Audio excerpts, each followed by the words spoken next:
Good evening, everyone, and welcome back to Bible Lands and Customs. I hope everyone has had a fantastic week and are excited for this upcoming week. I know I am. Tonight we are moving on. We are starting chapter 10, which is on page 43 in your workbooks. And this is about the parental position in the home, specifically the mother and father. What are their roles, and what importance do they have in those roles? So beginning with the position of the father. So within the idea of a family, the family unit, there is, for each family, the is considered like a small kingdom, if you will. And in that kingdom, the father is the supreme ruler. He is the one who calls all the shots. He makes all the rules, all the decisions. If there is something that needs his approval, everything has to go through the father for permission and for approval. Now, in every company of travelers, if you remember when we discussed tent dwellers, within those company of travelers, every tribe and every community, every family must have what is considered a father or a leader. There was somebody that was designated as the leader or the father of that group, that tribe, or that separate community. So you had the natural father of each family, and then there would be a group of families that would be in community together, and then in that community there would also be someone who was considered the father or the one who had the most authority within that group. Now, a man is said to be the father of what he invents. So as far as Jubal, if you look kind of in the middle of that page there, Jubal was the father of all, such as handle the harp and the pipe. And this is referenced in Genesis 4:20 through 21. Jabal was the father of those that dwell in tents and have cattle. And then Joseph, it was said of him that God had made him a father to Pharaoh. Now, he wasn't actually Pharaoh's father, but what that meant is that God had given him like a headship or an authority over Pharaoh. In other words, he was a wise counsel to him. And so Pharaoh looked to Joseph for advice and such. So it is inconceivable that a band or group of people wouldn't have someone as the father of it. So anytime within a family unit, if the father died, what's going to happen? Who would be the father at that point? Typically, as you are probably very familiar with, that authority would pass down to the eldest son. Now, if there wasn't a son for that authority to be passed down to, then the mother probably would assume that authority in that place. But within the communities or the groups or the different tribes that live together, or the different families that live together within those tribes, you would have someone who was, quote, the father above all those tribes. And then if the father in your own personal individual family unit had passed, then your authority figurehead would be the father of the tribe, not specifically the father of that family. So everything would roll up to somebody. There was always a position of authority. There was a position of submission, and respect was given into that father. Now, the patriarchal system, which patriarchal system simply means one that where a father is the ruler. The father was supreme in command. The buck stopped there. Anything that needed to be considered, anything that needed to be taken care of, it all went through the father. The father's authority extended to his wife.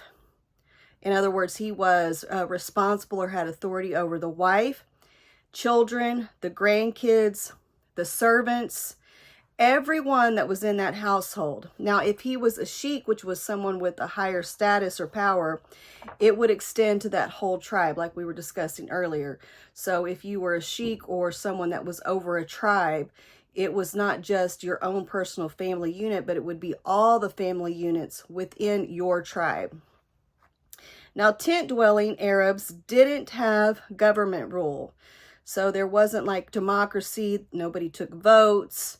It was a very strict and very simple way to rule, but the patriarchal rule, or the rule where the father was the ultimate authority in all situations. So Abraham, Isaac, and Jacob, while they were in the promised land, they followed the patriarchal rule. And so when the law of Moses was given to Israel, the authority to parents was recognized, especially the father. If you guys are familiar with the Ten Commandments, one of the ones that we all are taught as even young children is to honor thy mother and father. The father was the Supreme Court of Appeal in domestic issues. So if you, for instance, any of you that have had children or been around children, you no doubt have heard this conversation. The son or the daughter comes up to the mother, Mom, can I have this? Dad, or Mom, I want to go there. Is it okay? Can we do this? And what does Mom always say? Ask your dad. At least in my family, that's how it goes. So if any of my kids ask me something, my first response is ask your dad. Now, it may seem like I'm just putting my kids off, like, oh, I don't want to answer your question, or I don't want to, be bothered with you right now. But the reality is that I know that even with our family unit, that if dad says it's okay, most likely it's okay. So we even have a similar type authority or patriarchal rule, if you will, in our personal family unit, where if the kids ask mom something, I got to make sure dad says it's okay. Now, there are times, more often than not actually, where if I send the kids to dad and say, go ask your dad, dad invariably, like almost every single time, is going to send them back to me, and they're going to say, Dad said, it's up to you, you decide. So, and as the leader of our home, he has that authority to give me the authority or the power, if you will, to make the certain decisions and things. So the succession of authority, how is this authority initially passed down? Like I mentioned before, this authority is generally passed down to the eldest son. So Isaac became the new sheik when Abraham died. He and Rebekah had been living in his home at the time. They'd been living with Abraham. And Ishmael, the son of the handmaid, did not take succession. Now, even though Ishmael was the firstborn natural son of Abraham, he was not the true son because he was not born from Abraham's wife. He was born from Abraham's or Sarah's handmaiden. So that hierarchy, that rule, that authority was passed down to Isaac. Now, occasionally, the authority was passed to someone other than the firstborn son. If you'll remember that very famous story also about Isaac when he passed his authority to Jacob instead of Esau. Now, we all know that that was a matter of trickery on Jacob's part, but nevertheless, when he offered the blessing to his son with his eyes that were not working well, he assumed he was passing that authority because he knew he was dying, that his time would not be much longer. He was passing that authority. In his mind, he felt he was passing it to Esau, but Jacob had come in and tricked him, and so he had received that blessing. So then the authority fell upon the shoulders of Jacob. So speaking of kids, the children's reverence to the parent. Now, it was very, very seldom that Hebrew children were ever considered undutiful. They were very faithful to their family. They were very faithful to their mother and father. They were very obedient. And so anything that the father were to ask, the mother were to ask, the children would readily do that. There was, I would imagine there was, some discipline and probably some children that had bad days and didn't want to behave. But for the most part, it was considered just common practice. The children just naturally did what they were told. And part of the reason for this was that the obedience to parents was demanded by Mosaic law, and the rebellious and disobedient son could be punished by death. So that's Deuteronomy 21:18 through 21. So if you're not going to be obedient, then you have the potential to be put to death. Now, I'm sure that those cases were probably reserved for extreme disobedience. It probably wasn't for something as minor as maybe back talk, or, you know, if they stole a piece of candy or something that before dinner and they weren't allowed to have it. You know, I'm sure that there wouldn't be a punishment as severe as death for those infractions, but you know, they took the law that Moses had given them about honoring the father and the mother very seriously. So the children were required to be obedient to the best of their abilities.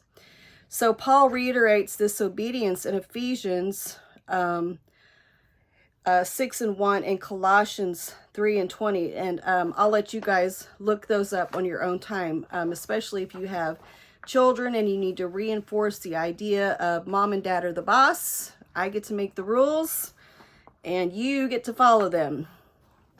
All right, so moving along. And again, this is going to be a short lesson because we're only talking about the mother and the father position in the family unit, their position in the home.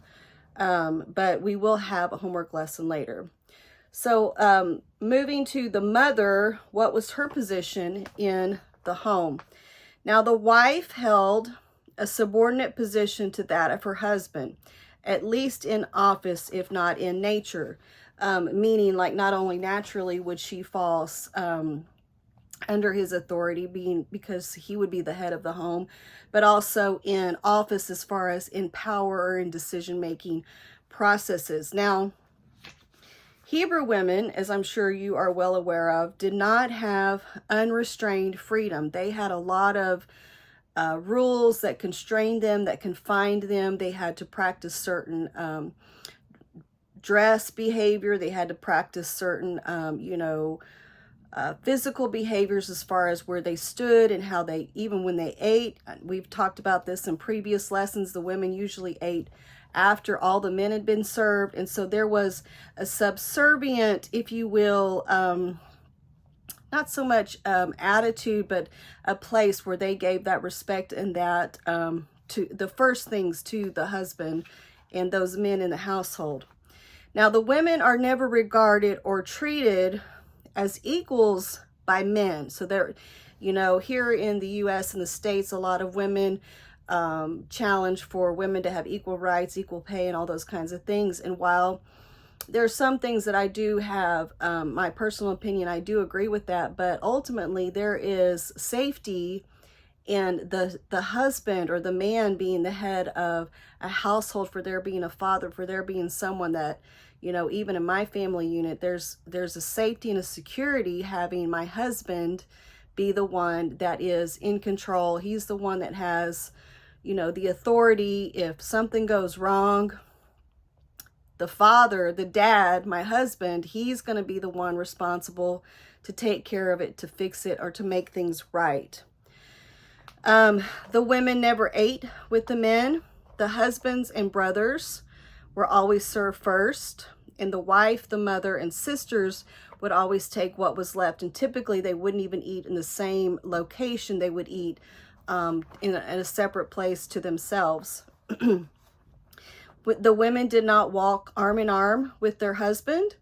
They always followed at a respectful distance. And, you know, this is something that is probably not practiced for sure anywhere, but maybe still in some of these parts in Israel and different things, because of those that follow the most traditional law and customs. But, you know, even in other Asian countries, it's not uncommon for the women to follow behind or a step behind the husband at a respectful distance. The women are kept closely confined and watched with jealousy. In other words, the husbands didn't want their wives running all over town, doing things, hanging out with, you know, people and being in places they shouldn't be.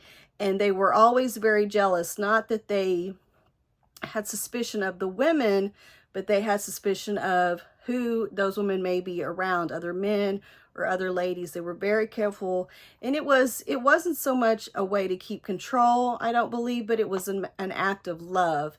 I care about you enough. I want to make sure that no matter what, no matter where you are, that you're very safe, you're careful, and that I know that you're going to be coming home safely and there's nothing, no harm will come to you. We discussed this in a previous lesson. She is closely veiled from head to foot. And if you'll remember the story of Jacob and his wife Rebecca, while traveling, Jacob's wives were given places by themselves and not with him. So they had their own group that they rode together in the caravan while traveling with Jacob. The prodigal's mother. Now this is interesting and something that I never actually consciously thought about, even though I've heard this story, you know, dozens and dozens of times. The prodigal's mother, you remember the story of the prodigal son, his mother was never even mentioned at having attended the feast that his father had prepared for him. Now, I don't know about you, but if my son had been gone and I knew that he had been living among pigs and eating Lord knows what and just being, you know, miserable, probably no doubt hungry, skinny, I would be worried sick about him, and I would have been right there next to the father and right next to my husband, hugging him and loving him and, hey, what can I get you, and all of these things. But the Bible doesn't even mention her. Now, no doubt she was there, but because of the tradition of the women being more reserved in proximity, especially in authority, she's not even mentioned in this story. Now, however, the Old Testament does not picture the woman as a mere slave to her husband. She wasn't there just to serve him only. There was a level of respect and love that was there between the two of them, but that she did have a place that was more reserved and set aside in the family home. The woman actually extends themselves tremendously for influence, whether good or bad, over her husband. Now, this is something those of you that are married will understand this, and those of you that hope to be married someday, you will understand this. If mama ain't happy, ain't nobody happy. Now, I don't know if that is a common expression in the Philippines, but here in the U.S., it means that as long as the wife, the mom, is happy, things are, you know, taken care of, there's food on the table, she doesn't have to worry about, you know, where the next meal is going to come from. As long as the kids are behaving themselves and all of these kinds of things, she's going to be happy. But if you ever cross mama, everybody in the house is going to have a bad day. Why is that? Because as women, we have this ability, if you will, to change the temperature of a room or a home based on our attitude, based on our spirit, based on our, you know, restraint from emotional outbursts and such things.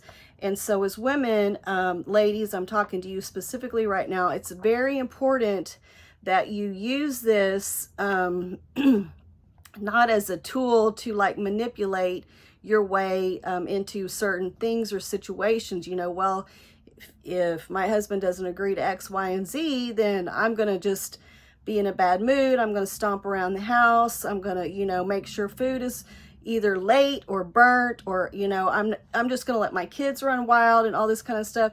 Well, what you're doing is setting the tone and that temperature, for lack of a better term, in that home. And you alone have power and control over that a lot of times I don't think some women even recognize. But again, we do have a tremendous influence on the happiness level in our home. If you want a happy home, if you want your kids to be happy, if you want your kids to be successful and feel confident and proud of themselves, the women have a tremendous responsibility to make sure that those types of things happen, that they're there, that they're being encouraging, even when you're frustrated, even when you're, you know, stressed out or tired yourself.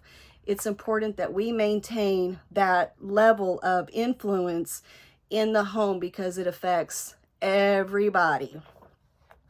The woman is shown great respect in most cases. We've heard many instances where the elder women would teach the younger women. And so if you were an older woman in a home or in a community or a tribe, you were given tremendous respect because you had wisdom, you had experience, you had knowledge about cooking, about making clothes and the different activities that were required for day-to-day life. The older you are, and this is true for any of us, the older you are, the more experience you have. I mean, that just goes with time, right? And so the older women were treated with much respect and reverence. And there are two, for instances here. Abraham treated Sarah as a queen, and she ruled the household in many ways, such as when Abraham shows her Hagar and says, here's your handmaiden, do with her, after Ishmael's birth, she's like, do with her as pleaseth you. In other words, this woman has had this son, and you and I are expecting Isaac, and Isaac's born, and here she is. You decide what's going to make you happy. How would you like for this to end up? And so he gave her that authority or that decision to be made on her own wish. What do you want to do with her? And that's found in Genesis 16:6. We're all very familiar with the Proverbs 31 woman. The heart of her husband doth safely trust in her. If you are a woman married to a husband that does not feel safe with you, he does not feel like he can trust you, he doesn't feel like he can leave you without supervision, that's very difficult for him to feel that confidence that you're going to make him look good, you're going to make yourself look good, and you're going to make the entire family look good, especially in ministry. One of the things, and again, this goes back to what I was talking about earlier, one of the things in ministry that was probably very key and very important for me to learn as a young minister's wife was how vital it was to make sure that the things I do, the things I'm saying, who I'm talking to, what I wear, how I dress, how I behave, how I act, not only does that reflect on me, but it reflects on my husband as a minister. And so I certainly don't want to do anything that would cause him embarrassment or shame or potentially keep him from doing the will of God or the work of God, wherever it may be.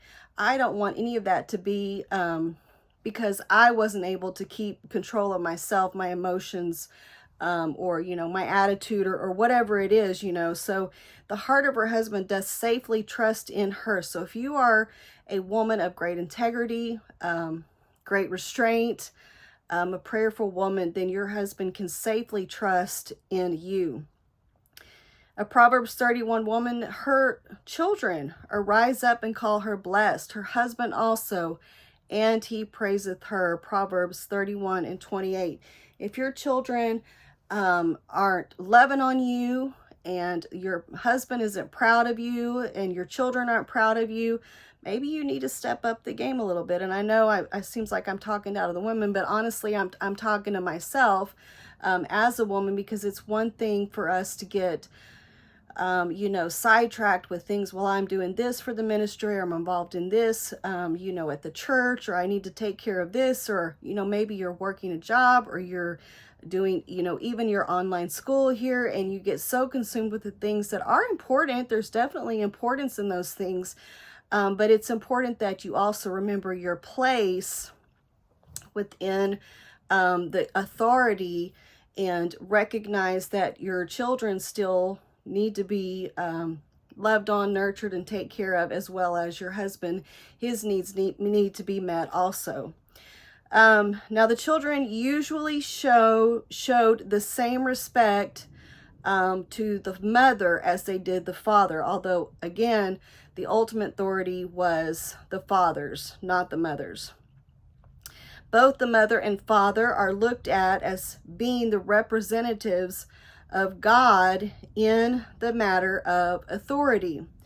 And I'm going to try to add at the end of this slideshow a picture. It may be hand drawn. I'm going to see if I can find one online But it's the umbrella of authority. And now, if you've never heard this principle, it is really powerful once you study it and learn it. But it's basically, if you can envision the picture of an umbrella, and then you have God at the top, and then under that would be the pastor, and then under that umbrella would be the father, then the mother, and then the children.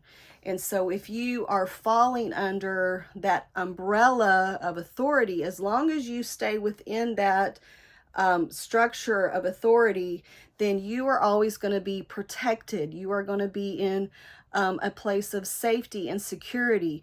Anytime you step out from under that, anytime the children are disobedient or rebellious, they are removing themselves from that protective umbrella of authority and protection. Same for the women. The wife, if she decides, you know, hey, I'm going to rebel against this. I don't want to do this. I don't like this. And she steps out from underneath that umbrella of authority. She risks having, you know, her own life, potentially her salvation, be in jeopardy, because that umbrella of protection has been voided, has been, you know, what's another word? Misused. You know, she stepped out of that, and so she has excused herself from the authority and the protection that comes with that.